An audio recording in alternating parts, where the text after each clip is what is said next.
Assalamu alaikum dear students, welcome to your own channel My Learning Academy. Students, today our topic is very fundamental but it's very important. अक्सर student को ऐसा लगता है कि शायद वो उनको इस टॉपिक की अंडरस्टैंडिंग है लेकिन उनको समहाउ इसके कॉन्सेप्ट में प्रॉब्लम होती है जिसकी वजह से किसी न किसी लेवल पर उनको परेशानी का सामना करना पड़ता है. स्टूडेंट्स, तो आज हमारी कोशिश ये होगी कि हम इन बेसिक कॉन्सेप्ट्स को क्लियर करें. स्टूडेंट्स, सबसे पहले जो हमारा टॉपिक है that is rest. Number 1 rest and number 2 motion. Student, rest क्या होता है? If a body does not change its position with respect to its surroundings then the state of the body is called rest. Student, अगर कोई body अपने इर्द गिर्द के लिहाज से अपनी पोजीशन चेंज ना करे तो बॉडी की ऐसी हालत को हम रेस्ट कहते हैं. स्टूडेंट, इर्द गिर्द से क्या मुराद है पहले हमें ये समझना पड़ेगा. स्टूडेंट, इर्द गिर्द से मुराद ये है यानी सराउंडिंग से मुराद ये है कि आपके अराउंड जो कुछ भी मौजूद है, चाहे वो चेयर है, चाहे कोई टेबल है, कोई शख्स है, इवन जो भी कुछ मौजूद है वो सराउंडिंग्स कहलाएगा. और स्टूडेंट्स, अगर आप उन चीज़ों के लिहाज से अपनी पोजीशन चेंज कर रहे हो तो आप रेस्ट में कहलाएंगे. आपकी जो हालत है वो रेस्ट वाली कहलाएगी. स्टूडेंट, अब पोजीशन चेंज करने से क्या मुराद है? स्टूडेंट, असल में कॉन्सेप्चुअली पोजीशन से मुराद यहाँ पर डिस्प्लेसमेंट है, लेकिन चूँकि displacement is somehow difficult to understand तो इसीलिए मैं स्लॉपी लैंग्वेज में आपको इसका कॉन्सेप्ट समझाने की कोशिश करूँगा ताकि आपको रेस्ट और मोशन सही से समझ आए. स्टूडेंट, आप इस यहाँ पर एक एग्जाम्पल देख सकते हैं कि यहाँ पर एक बॉक्स है और इस बॉक्स के करीब एक शख्स मौजूद है. यानी आप ये कह सकते हैं कि इस शख्स के सराउंडिंग में एक बॉक्स मौजूद है. तो स्टूडेंट्स, ये शख्स से ये जो बॉक्स है ये ख़ास डिस्प्लेसमेंट पर है. डिस्प्लेसमेंट से मुराद ये है कि एक ख़ास मैग्नीट्यूड यानी एक ख़ास फासले पर है, एक ख़ास डिस्टेंस पर है और एक ख़ास डायरेक्शन में मौजूद है. यानी जो इसका मैग्नीट्यूड है डिस्प्लेसमेंट का ये 10 मीटर है और एक किसी ख़ास डायरेक्शन में, इसलिए इस शख्स ने उसकी तरफ पॉइंट किया हुआ है. स्टूडेंट, हम कहेंगे कि अगर ये बॉक्स इस शख्स के लिहाज से अपनी पोजीशन चेंज नहीं करेगा तो इसका मतलब ये हुआ कि दो चीज़ें नहीं होनी चाहिए. नंबर 1, इस मैग्नीट्यूड में कोई चेंज नहीं आना चाहिए. यानी अगर ये बॉक्स इससे 10 मीटर के डिस्टेंस पर है तो 10 मीटर के ही डिस्टेंस पर रहे.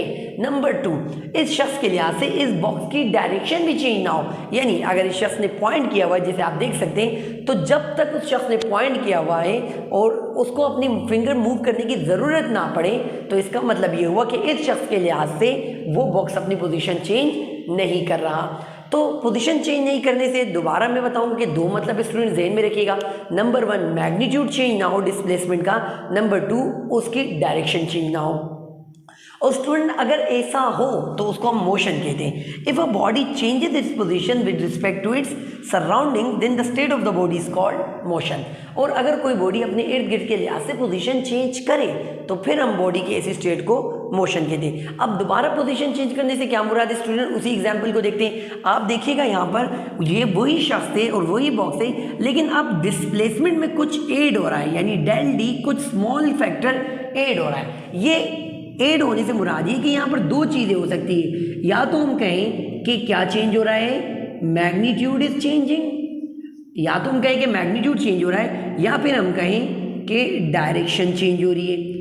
अगर इन दोनों में कोई एक भी चेंज हो रहा है तो इसका मतलब ये हुआ कि इस शख्स के लिहाज से ये बॉक्स अपनी पोजीशन चेंज कर रहा है. यानी ये रेस्ट में नहीं है, ये मोशन में है. तो स्टूडेंट्स, एक और छोटी सी एग्जांपल जिससे आपको मज़ीद क्लियर होगा.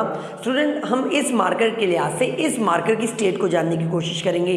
आप देखिएगा इस वक्त स्टूडेंट ये मार्कर इस मार्कर के लिहाज से यानी ये ब्लैक वाला मार्कर रेड वाले मार्कर के लिहाज से अपनी पोजीशन को चेंज नहीं कर रहा. क्यों? क्योंकि इनके दरमियान में जो डिस्टेंस है वो कांस्टेंट है और इस मार्कर के लिहाज से यानी रेड मार्कर के लिहाज से ये ब्लैक वाला अपनी डायरेक्शन को भी चेंज नहीं कर रहा. तो ये मार्कर इस वाले मार्कर के लिहाज से रेस्ट में है. और स्टूडेंट, मोशन में कब होगा? अगर इसके लिहाज से या तो इनके दरमियान में डिस्टेंस चेंज हो, यानी या तो डिस्टेंस बढ़े या डिस्टेंस कम हो, या फिर ये डिस्टेंस तो ना चेंज हो यानी अगर 2 मीटर के डिस्टेंस पर रहे लेकिन अपनी डायरेक्शन को क्या करे, चेंज करें. तो फिर हम क्या कहेंगे कि इस मार्कर के लिहाज से ये मार्कर अपनी पोजीशन चेंज कर रहा है क्योंकि ये अपने डिस्टेंस तो चेंज नहीं हो रहा लेकिन डायरेक्शन चेंज हो रही है. तो स्टूडेंट, आपने देखा कि दो चीज़ें फंडामेंटल इस टॉपिक में. नंबर 1, पोजीशन चेंज होना दो चीज़ों पर डिपेंड कर रहा था जो दोनों फंडामेंटल है. नंबर 1, मैग्नीट्यूड चेंज ना हो डिस्प्लेसमेंट का, नंबर 2 डायरेक्शन चेंज ना हो। अगर इन दोनों में से कोई एक भी चेंज होता है तो बॉडी मोशन में होगा, और अगर दोनों कांस्टेंट होते हैं यानी दोनों चेंज ना हो तो इसका मतलब ये होगा कि बॉडी रेस्ट में। स्टूडेंट, इस सेक्शन में हम लोग रेस्ट और मोशन के रिलेटिव कॉन्सेप्ट को पढ़ेंगे। स्टूडेंट, इससे पहले कि हम इस कॉन्सेप्ट की तरफ जाए हमें दो अल्फाजों को समझना होगा। Number 1 absolute, number 2 relative. Absolute से मुराद होता है फिक्स्ड। फॉर एग्जांपल स्टूडेंट्स, मैं सबके लिए इंसान हूँ, I am fixed for everyone, I am human being for everyone. लेकिन मैं किसी का ब्रदर हूँ, किसी का टीचर हूँ, स्टूडेंट हूँ, यानी मेरे जो रिलेशन है वो सबके साथ अलग अलग है। तो इस चीज़ को हम रिलेटिव कहते हैं, यानी डिपेंड करे, जो चीज़ ऑब्जर्वर पर डिपेंड करे उसको हम लोग रिलेटिव कहते हैं, और जो ऑब्जर्वर पर डिपेंड ना करे, हर ऑब्जर्वर के लिए सेम हो, उसको हम एब्सोल्यूट कहते हैं। स्टूडेंट, तो इसी तरह रेस्ट और मोशन एब्सोल्यूट नहीं है, ये रिलेटिव है। जैसे फॉर एग्जांपल, पहले मैं आपको डेफिनेशन पढ़ के समझाता हूँ। द स्टेट ऑफ रेस्ट और motion depends upon the state of the observer. जो रेस्ट और मोशन की स्टेट है वो ऑब्जर्वर की स्टेट पर डिपेंड करती है, ना कि बॉडी के अपनी स्टेट पर। यानी इस बात से क्या मतलब है, डोंट बी कंफ्यूज्ड।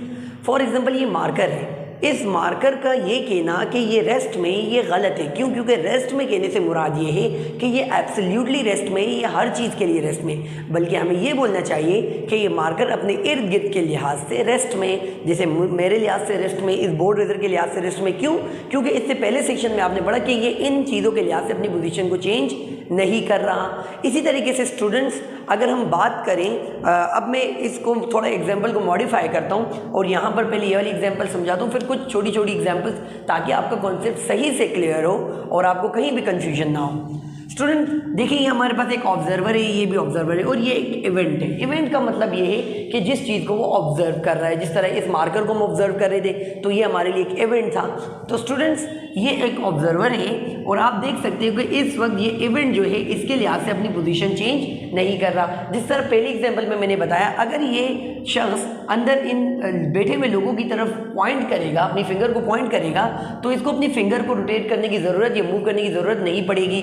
और दूसरी बात, ये जो बस है, ये इससे इसका डिस्टेंस भी चेंज नहीं हो रहा है, तो इसका मतलब ये हुआ कि ये बस इस शख्स के लिहाज से रेस्ट में है। और दूसरी बात, इसमें जो लोग आप बैठे हुए हैं, एक ये शख्स और ये शख्स, ये दोनों भी एक दूसरे के लिहाज से ना तो पोजीशन चेंज कर रहे हैं और ना ही इनके दरमियान में डिस्टेंस चेंज हो रहा है। तो इस वक्त ये दोनों या जितने भी बस में बैठे हुए लोग हैं वो तमाम भी एक दूसरे के लिहाज से रेस्ट में हैं। तो स्टूडेंट, इस कंडीशन में हमने देखा कि ये शख्स इस शख्स के लिहाज से भी रेस्ट में है और ये शख्स इस बार वाले के लिहाज से भी रेस्ट में है। स्टूडेंट्स, अब हम मज़ीद एग्जाम्पल में देखते हैं। आप देखिएगा कि यहाँ पर अब इस बस ने मूव करना शुरू किया। अब आप देख सकते हैं कि वो ये वाला शख्स जो यहाँ पर मौजूद है, वो वाला शख्स इस शख्स के लिहाज से अब भी रेस्ट में है। क्यों? क्योंकि उसका डिस्टेंस चेंज नहीं हो रहा। अगर वो 2 मीटर की दूरी पर बैठा है, अब भी 2 मीटर की दूरी पर है, और जिस डायरेक्शन में उसी डायरेक्शन में बैठे हुए ना तो डायरेक्शन चेंज हो रही है और ना ही डिस्टेंस चेंज हो रहा है। इसका मतलब वो इस शख्स के लिहाज से अपनी पोजीशन को चेंज नहीं कर रहा, जो मैंने पहले सेक्शन में डिटेल में बताया है। अगर कंफ्यूजन हो तो आप दोबारा से इस कॉन्सेप्ट को वहाँ से देखिएगा।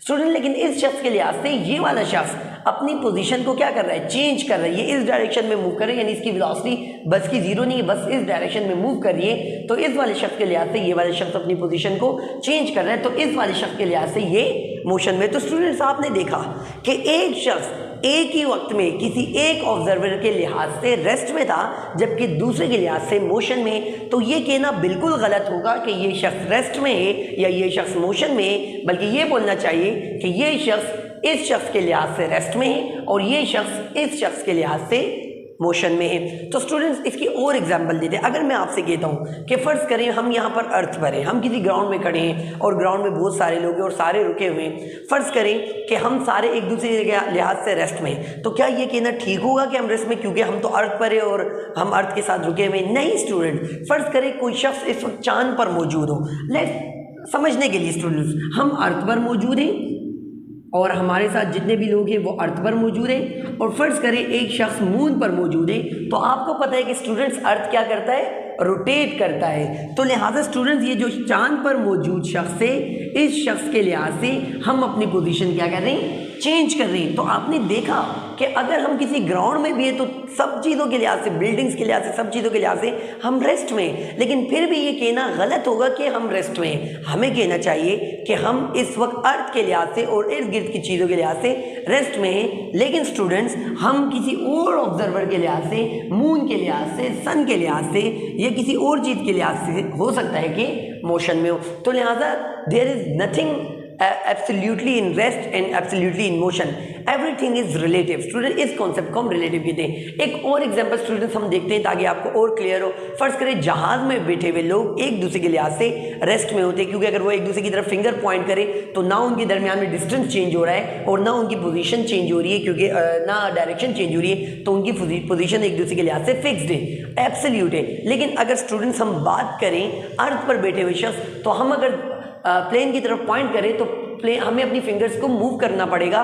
तो इससे ये मुराद हुआ कि प्लेन हमारे लिहाज से अपनी पोजीशन को चेंज कर रहा है, तो उससे बैठे हुए लोग भी अपनी पोजीशन को चेंज कर रहे हैं, तो हमारे लिहाज से वो स्टूडेंट्स किस में है, मोशन में। तो आई डू होप कि आपको रेस्ट और मोशन का सही कॉन्सेप्ट समझ आ गया होगा।